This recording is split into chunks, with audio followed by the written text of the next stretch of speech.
para matulungan ang local government units na mapaigting ang paghahanda sa lindol at tsunami. Itinataguyod ng Regional Disaster Risk Reduction and Management Council sa Region 1 ang paggamit ng Rapid Earthquake Damage Assessment System. Ang detalye sa balitang pambansa ni Anthony Ian Reyes ng Philippine Information Agency Region 1.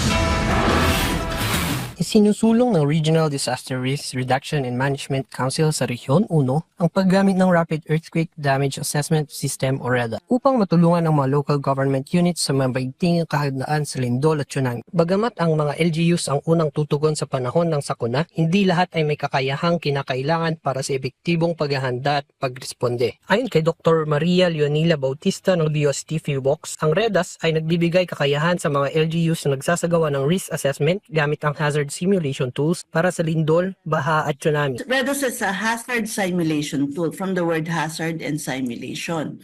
So first, it can simulate ground shaking hazard. Kung mangyari man ang lindol as I speak, pwede nating i-simulate kung ano magiging intensity in all places in the Philippines, no? Ang lumalalang epekto ng pagbabago ng klima ay nagpapataas ng panganib kaya't mahalaga ang paggamit ng science-based tools tulad ng REDAS upang mapalakas ang kahandaan at katatagan ng mga komunidad. Nagpasa rin ng resolusyon ang RDRRMC na humikayat sa mga LGUs na gumamit ng REDAS at mga hazard maps para sa isang science-based na paghahanda at pagtugon sa mga sakuna. Prevention and mitigation play a crucial role in disaster preparedness. They serve as a foundation of our resilience strategies aiming to reduce risk before disasters strike. Our proactive approach will save lives, project infrastructure, and sustain economic progress. Ang pagbabago ng klima ay patuloy na bumibilis.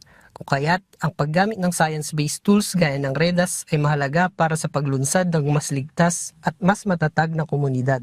Mula sa Philippine Information Agency, Ilocos Region, Anthony Ian Reyes, Balitang Pambansa.